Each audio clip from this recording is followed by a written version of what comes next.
Wow, I better pick up the pace. At this rate, Civ 7's gonna come out before I'm done with this.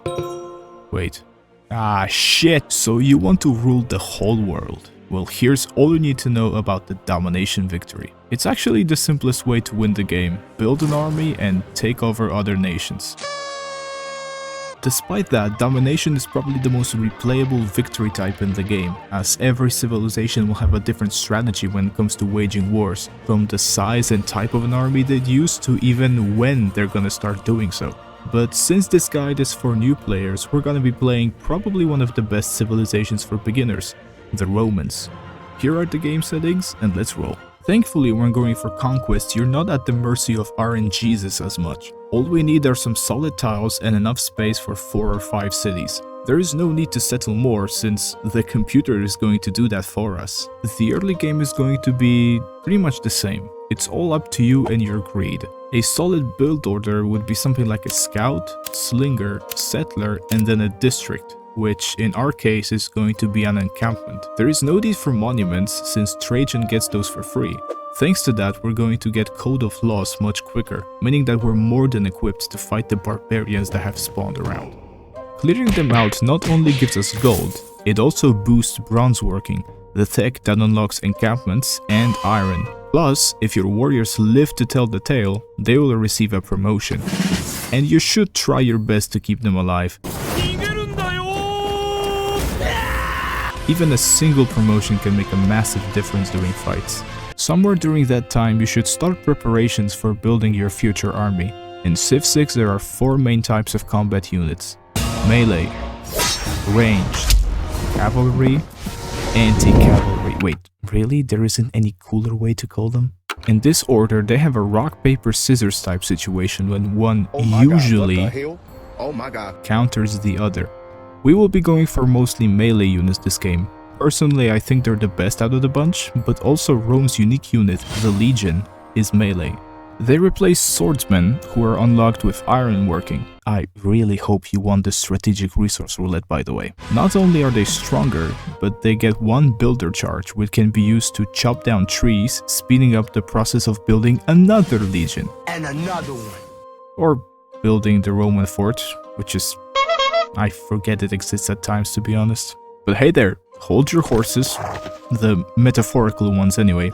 We still need a great general. Having one is another massive advantage you can use against the AI and their cheap combat bonuses due to difficulty.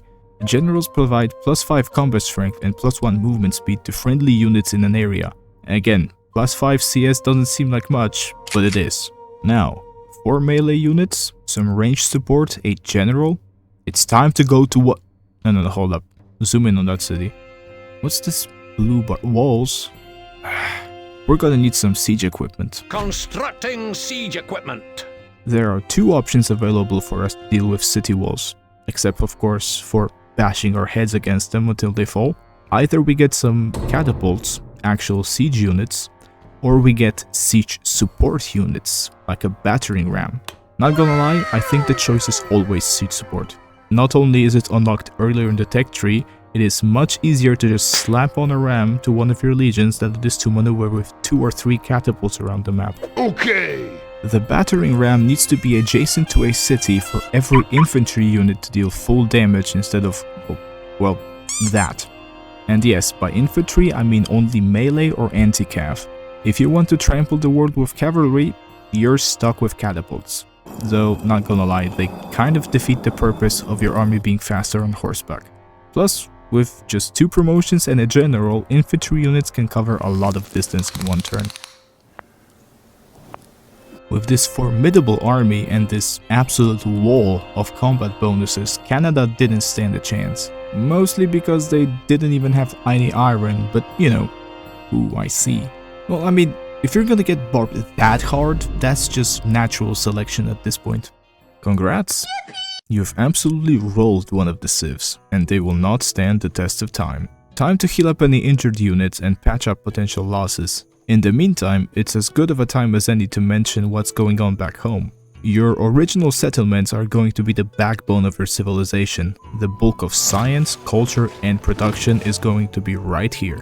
The conquered cities should focus on generating as much gold as possible, as we will need it to keep modernizing our army. In terms of wonders, there's an argument that you don't need to build them yourself, just take them over from the fools who built them. There are, however, two I would like to recommend, and they just so happen to be available right around the end of classicism. First, Statue of Zeus.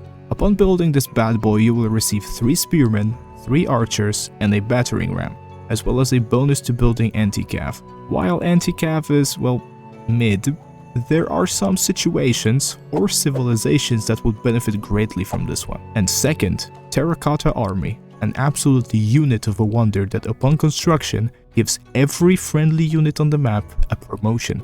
This is absolutely amazing for keeping the snowball going. Not only do promoting a unit heals it for half its health, but also the experience required for a promotion increases with each one. So the higher promoted army, the bigger the value from Terracotta. Medieval era. Unlock men-at-arms through apprenticeship and crossbowmen with machinery.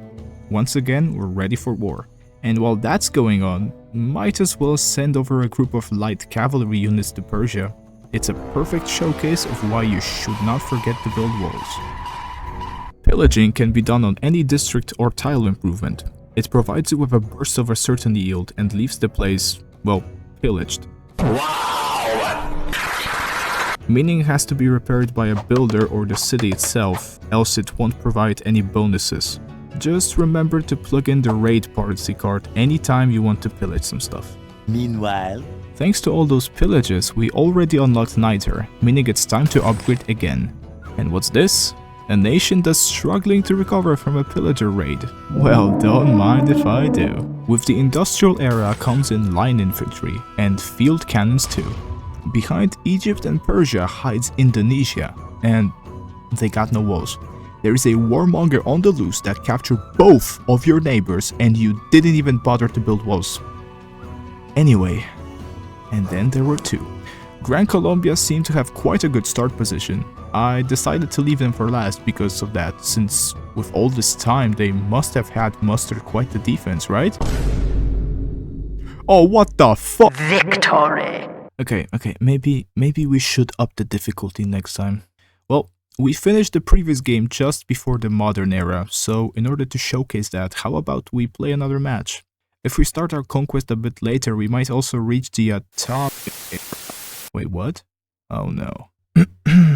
So, believe it or not, I didn't pick Gandhi with domination in mind. Look at this map.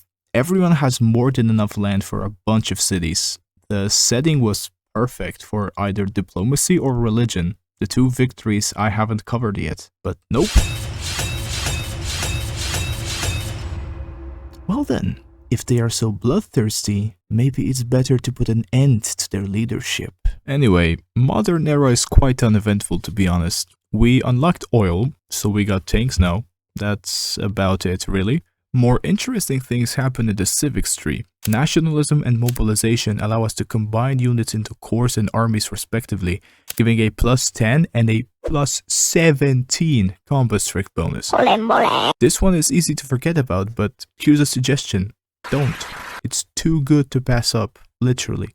By this point, the bots will have built Rennesaince walls in their cities, which are immune to both battering rams and siege towers. Meaning that if your domination game isn't going to end by that time, you should consider getting some artillery. Combined with the observation balloon from the flight deck, they can bombard the city from a safe distance, while our tanks wreak havoc on the front lines. We also underutilized the military engineer last game. In modern era, they get the ability to construct Railroad. We can build this now. Those unpronounceable things reduce the movement cost of traveling on them drastically, making this possible.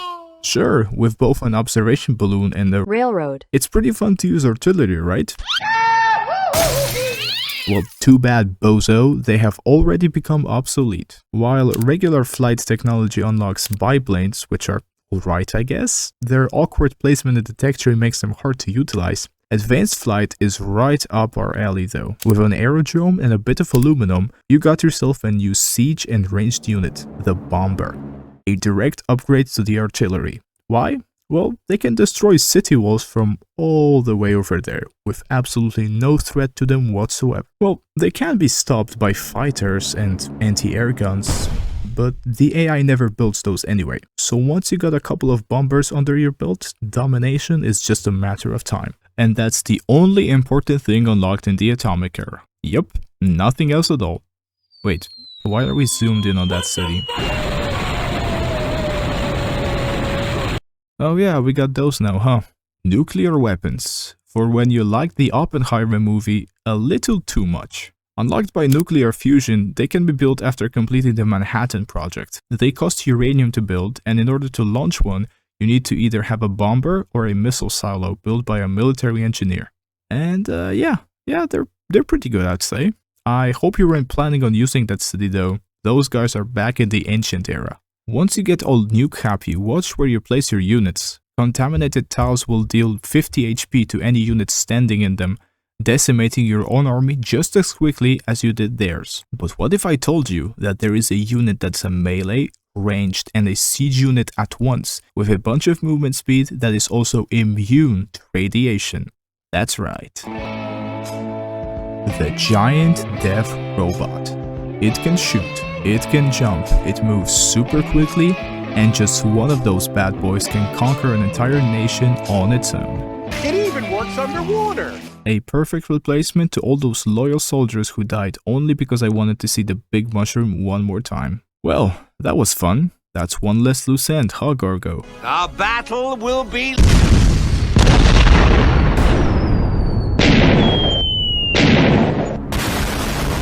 And just like that, the whole world just for us. War. War never changes.